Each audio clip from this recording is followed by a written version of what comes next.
O livro Orixás, Caboclos e Guias, Deus ou Demônios, do pastor que se diz apóstolo Edir Macedo, fundador da Igreja Universal do Reino de Deus, lançado em 1997, tornou-se um dos maiores fenômenos de vendas da história em livros no evangelismo. Em 2000, este livro foi proibido. Depois nós vamos ver o que a juíza declarou.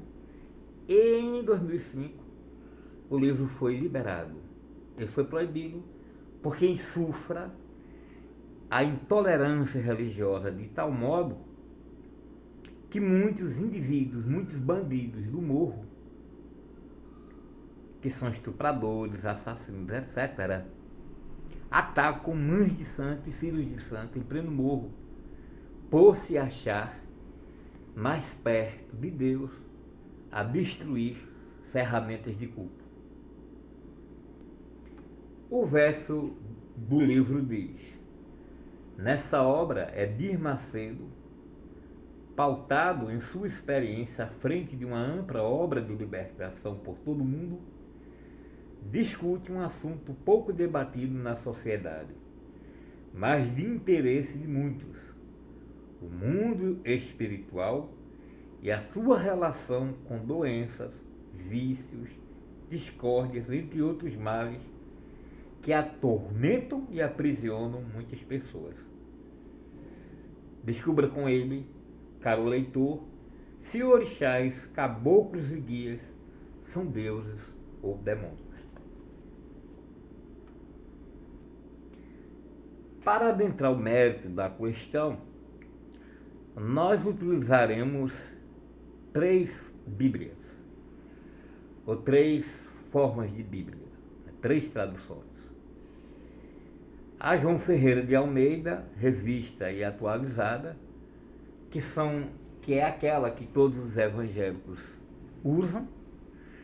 Uma Bíblia extraordinária, chamada Bíblia de Jerusalém, considerada uma das mais belas e profundas e atualizadas versões da Bíblia, no momento. E utilizaremos a Bíblia Sagrada, aí ó, que é utilizada na sua maioria pelos assembleístas, inclusive pela Igreja Universal do Reino de Deus. Se você quiser ajudar o nosso canal, nós trabalhamos com tarô, baralho cigano, numerologia e previsões outras. Você entra em contato conosco através do WhatsApp, que nós vamos deixar aí na descrição. Porém, antes de nós entrarmos no mérito do livro, nós gostaríamos que vocês deixassem sua opinião aqui embaixo sobre esse livro, ou sobre o comentário que vamos fazer aqui também. O seu like, né? Se este tema que nós estamos falando agrega algo de valor para você, então você comenta aqui e faz com que o robô do YouTube recomende os nossos assuntos, nossos temas para muitas mais pessoas. Antes de entrar no mérito do livro, nós vamos falar sobre os 10 perigos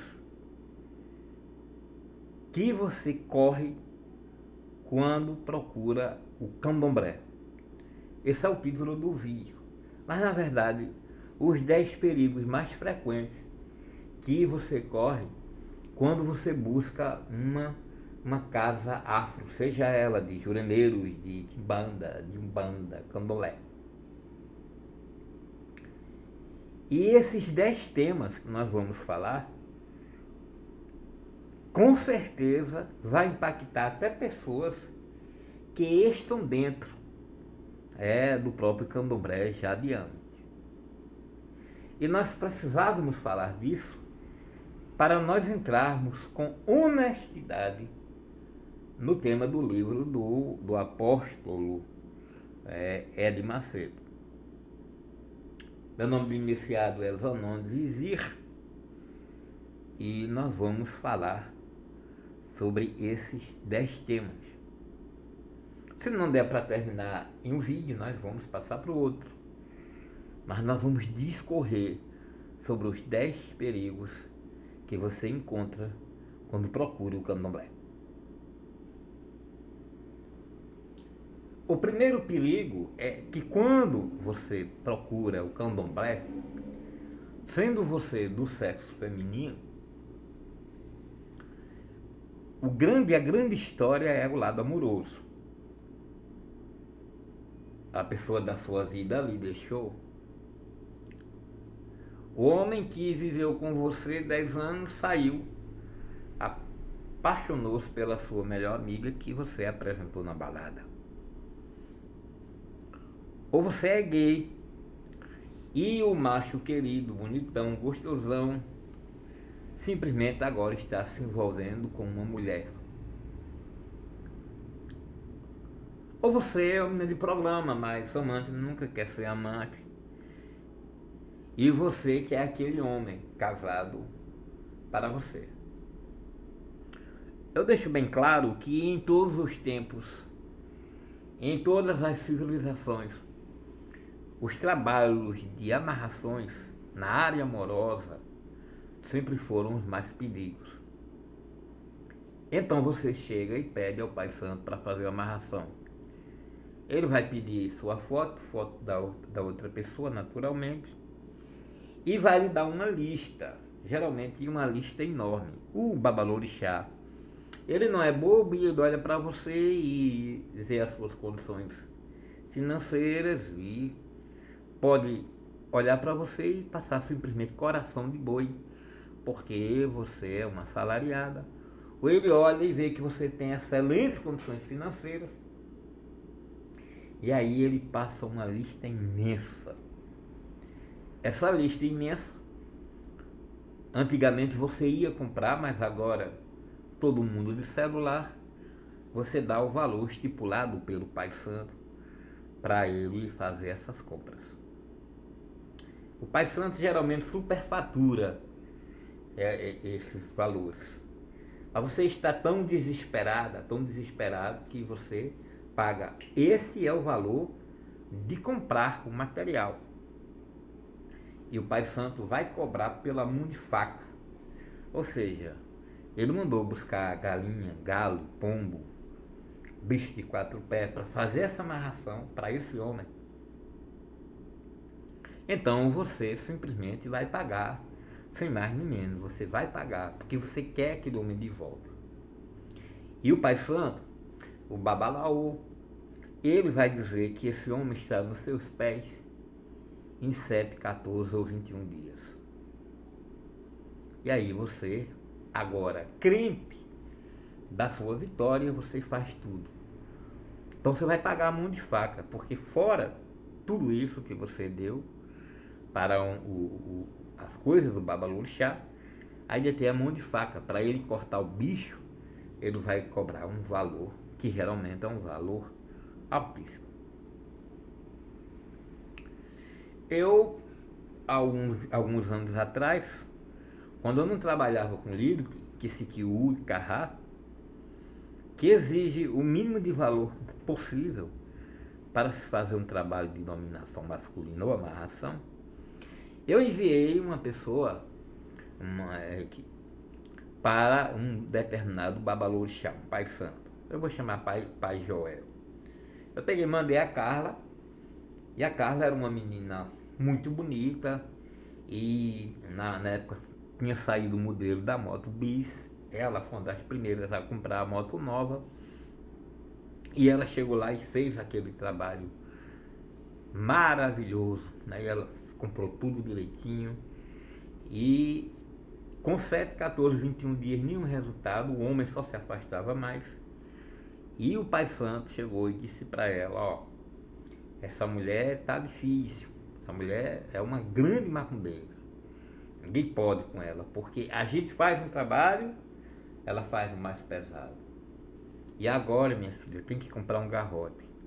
Como um garrote? Um garrote, para quem não sabe, né? É um boi, um bezerro. E aí ela vendeu a moto dela por metade do preço para dar continuidade aos trabalhos. E deu um mês, dois, três, quatro, cinco, 6 meses, a menina enlouquecendo, descobriu, né? A Carla descobriu que a menina com quem o gostosão dela estava saindo e agora noivando era uma menina da igreja. Era uma menina da Assembleia de Deus, uma normal comum, que nunca tinha aceso uma vela para a Carla. E aí o que a Carla fez? A Carla foi e processou o Babalorixá. E o Babalorixá, o pai Joel, botou 3 advogados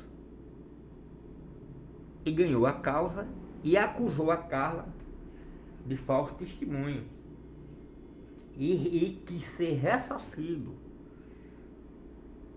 por injúria e difamação. E ela teve que pagar. Então, esse é um dos perigos quando você chega que você vai desesperado à casa de um pai santo, um babalorixá. Este é um perigo extremamente real. Eu digo porque eu conheço. Vamos ao segundo perigo quando você procura uma casa de macumba. Mas acontece que outros trabalhos podem dar muito certo. E agora você volta ao Pai Santo e você quer saber o seu santo de cabeça, ou o Pai simplesmente diz, ó, seu santo é Iemanjá com Ogum. Você é Ogum-té. Você é Baru, como falaram comigo, eu sou filho de Xangô com Exu. Antigamente, e aí eu me lembro muito, que nas casas de candomblé aqui, Pai Narcisa e Dario, quando eu era menino, quando ele jogava um búzio para um filho de santo, então ele não dizia exatamente quem era o santo de cabeça dela ali, porque ela iria fazer o santo. Passava ela para jogar para mais 3 filhos de santo. E somente quando esses filhos de santo, com dias diferentes, com 7 dias, 14 dias outro e tal, era que dizia o santo é esse seu. E agora não, agora o Pai Santo já diz no ato. E você confia nele, porque ele diz, não, você é que sabe se confia em mim ou se não confia. E você então vai fazer o santo, que é aquele Pai lhe deu, porque o Pai do santo é muito bom. Mas acontece que a palavra orixá, né, que é o dono da sua cabeça, é assim que você pensa, quando na verdade não é, o ori seu é que escolhe o santo para aquele momento. É isso que Mário Filho diz, um grande estudioso diz. Eu vou colocar ele aqui na playlist e vou deixar aqui no card. Vou deixar no card, então no final você entra aí e dá uma olhada aí no que a gente vai deixar aí desse grande estudioso que é Mário Filho. O santo, ele muda. Por exemplo, se você estiver com problema agora na justiça, tiver com demandas por conta de filhos, de herança, provável é que você ao jogar, não importa se você é homem ou mulher, vai dar Xangô e Iansã, porque onde Xangô está, Iansã também está. Porque é demanda de justiça. Mas aí, se você vencer essa demanda, você vai jogar com outro Pai Santo, porque se jogar com o primeiro vai ver a mesma coisa. Você vai jogar com outro Pai Santo. E ele, porque você está doce, calmo, vai dizer que você tem Oxum no Oxalá. E se daqui a um mês você estiver vivendo uma questão amorosa e for jogar, dará outro santo na sua cabeça. É por essa razão que você não entende, porque jogou com o pai Joel, deu um santo. Uma semana depois, o mês jogou com o pai Heleno, deu o santo. Jogou com Baba Yalorixá, Nenê, deu o santo. É exatamente por isso. O Ori é que atrai o orixá, não o contrário. O Ori diz como a necessidade, diz Mário Filho, do orixá para aquele momento. Então, não existe santos fixos. Né? E você colocar o santo fixo, digamos, porque você está passando por um processo de justiça, e você colocou Xangô e Oiá, como você fez, quando você estiver no momento de doçura, você não vai conseguir curtir aquele momento. Você não vai conseguir curtir outros momentos de mais sensibilidade se Iemanjá não pode se aproximar de maternidade, de paternidade. Porque você colocou eles fixos. E o seu Ori só os procurou naquele momento porque estava com necessidade deles. Então é você que atrai o orixá, não o orixá que é dono de sua cabeça. Ele só é dono naquele momento. E é isso que o grande estudioso Mário Filho nos diz. Então, esse é o segundo grande perigo de procurar o candomblé. E o terceiro grande perigo, que também poderia ser o primeiro, se encontra exatamente no jogo de búzios. Esse autor maravilhoso, Ronaldo Antônio Linares, ele vai apresentar para você como de fato se joga um jogo de búzios. Então o búzio, segundo ele, tem que estar fechado e não aberto. Deixa eu apresentar aqui para vocês. No jogo de verdade verdadeiro, esse búzio não é raspado, mas ele é entregue inteiro. O babalorixá, que realmente sabe jogar, joga com ele inteiro e não joga contando quantos búzios caem. Então, se você olhar um pai santo comum jogando, ele está jogando lá e contando quantos búzios está na peneira. Este livro aqui, O Jogo de Búzios, deixa claramente, apresenta claramente esse erro. Está olhando para um búzio, enquanto os outros todos que dizem uma informação, estão sendo ignorados. E ele fala também naqueles pais santos que você procura, que eu procuro, e ficam jogando e olhando. Jogam e jogam de novo. Não. A primeira jogada, segundo o autor, um livro maravilhoso, esse livro aqui, O Jogo de Búzios, é Ronaldo Antônio Linares, da Madras, manda buscar para você ver. Ou seja, o que aconteceu? Aconteceu que todo babalorixá, toda ialorixá, criou a sua forma de jogar. A forma que mais lhe era comum. E você joga 15 minutos com o Pai Santo, com o mais famoso Pai Santo. Eu aqui jogo com o Pai Santo famoso. E ele cansa em 10 minutos. E por que ele cansa? Ele cansa porque ele está inventando. Eu pego um tarô, eu jogo para você 1 hora e meia, não canso. Mas um Pai Santo, ele cansa porque ele está inventando. Então esse é o perigo, é o terceiro perigo quando você procura uma casa de santo, uma casa de candomblé. Eu estou falando casa de candomblé, mas tem a ver, eu poderia botar o título de santo, mas candomblé choca mais, chama mais atenção. Mas é tudo, está dentro da Jurema, dentro da Umbanda, dentro do candomblé, da Quimbanda. Esse é o terceiro perigo que você vai encontrar. A gente vai colocar aqui na descrição todos os 10 perigos. Todos, aí você vai lá, tem lá todos os 10 perigos para você não esquecer. E aí, o quarto perigo é que o pai de santo está jogando e fica jogando. Isso você, na fudência, você passando por desemprego, a sua mulher lhe deu um chute na bunda, o seu homem lhe deu um chute na bunda, você está numa situação de merda.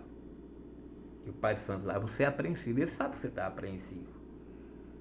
Aí ele diz que você precisa dar uma obrigação ao santo. Ou até você, filho de santo. E não é verdade. Não é verdade. Segundo Mário Filho, esse grande estudioso do candomblé iorubá, ele deixa claro que só quem tem que dar uma obrigação são pessoas que passaram por situações difíceis no campo físico, né? Um acidente ou nasceram cadeirantes ou coisa assim. Então essas pessoas precisam dar, né? Se ela chega no candomblé, ela precisa dar uma obrigação para o batalá, para o lobo-marim, né? Para ajudar nas dores, né? Para a pessoa ficar mais tranquila, para passar por essa situação. Fora isso, de forma nenhuma você precisa dar obrigação a nada nem a ninguém. E uma obrigação é caríssima. Então este, né, é o quarto perigo quando você procura um candomblé. O outro é você aí, que faz parte já do candomblé, que vai para outra casa, que deixou, brigou com o Pai Santo. Aqui em Caruaru tem muito disso. E o Pai Santo diz que fizeram o seu santo errado. Então, cara, você veja lá, para fazer um santo não é uma coisa fácil. Você teve que jogar búzio, você teve que passar 40 dias de camarinha, você gastou o que você tinha e o que não tinha. Mas como o Pai do Santo detesta o outro, aqui em Caruaru é assim. Tenho certeza que na sua cidade é assim. E é isso que desaprova os cultos afro-brasileiros. As outras religiões é que enquanto um pastor beija outro pastor, né? Aqui não. Os pais santos, a primeira coisa que diz é que você fez o santo errado. E não existe santo errado. Não existe. Mário Filho, repito, vai falar sobre isso. Eu vou deixar na playlist. Vou colocar aqui, a cada vídeo que eu for colocando dele aqui na playlist, eu vou deixando o card para você se encontrar, para você aprender melhor. Todo santo que colocou na sua cabeça, não importa, quer seja ele, né? Os 16 clássicos, né? Iemanjá, Oxalá, Ogum, Oxaguian, o Batalá, Oxalá, Exu, todos eles vão trazer o axé deles para você. Então não caia nessa.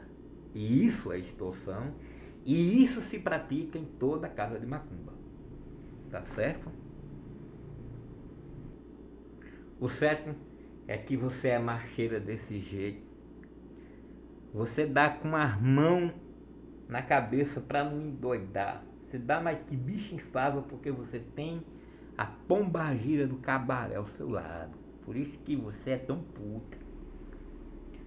As mulheres adoram chegar aqui e perguntar no jogo de carta: vê aí se eu tenho a pombagira de cabaré. Isso é outra mentira. Isto é outro perigo. O oitavo perigo é que Exu é o diabo. E isso acontece, primeiro, porque os pais de santo insuflam isso. Exu é perigoso, Exu é o diabo. Quando, na verdade, essa história de Exu, o seu diabo, quando Exu, na verdade, é um orixá, aconteceu quando um missionário católico traduziu a Bíblia para o Iorubá. Mário Filho também vai falar sobre isso. E aí colocou, em vez de diabo, colocou a palavra Exu. E isso disseminou-se por todo o Brasil. Também é outro erro deslavado. A feitura de santo é o nono perigo quando você procura uma casa de candomblé. E aqui você já falando de quem já está dentro, a feitura de candomblé é caríssima. E se você ler o livro Casa Grande Senzala, que depois eu vou apresentá-los para você, Vielas e Mocambos, nos 300 anos em que os negros foram escravos, nenhum orixá ganhou todas essas coisas, todos esses axóis, todas essas ferramentas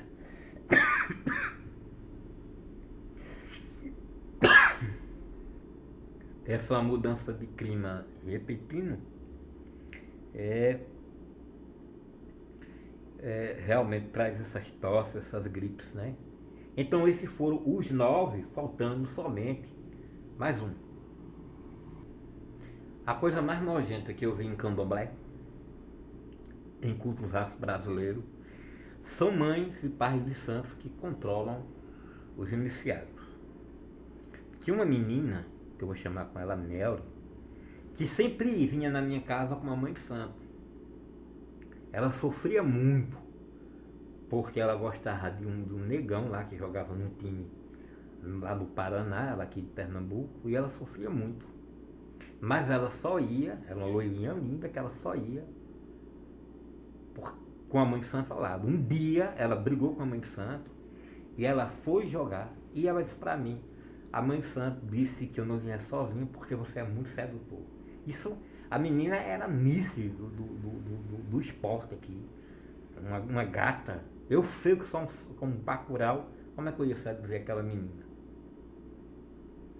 E também conheço mãe de santo que não deixa as filhas de santo delas vir jogar cartas comigo, tarô, baralho cigano comigo. Tem que jogar com o esposo que não sabe nada disso, mas finge que sabe.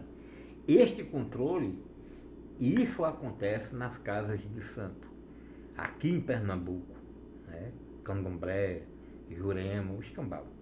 Existe uma verdadeira fábrica de extorsão, de estelionatários. Então é importante que vocês entendam isso. Eu não estou a favor de A nem de B. Eu sou esotérico e estou a favor da verdade. Então eu precisava fazer essa ressalva antes de nós adentrarmos o livro Orixás, Caboclos e Guias, Deuses ou Demônios, de Edir Macedo. Então, para mim, você está aí no canal Tarô de Ouro. Falem de bem ou falem de mal, mas falem desse canal. Está aí. Participe, partilhe, comente, não é? Coloque em grupos de WhatsApp, né? Dê o seu like ou dislike e ajudem essa história, né? Da verdade, porque a nossa busca é a busca da verdade. O esotérico, né? O verdadeiro buscador, e ele tem um compromisso, não é com A nem B, com casa de santo nenhuma, mas com a verdade. Essa será o seu luminar e o seu guia. Tá vendo?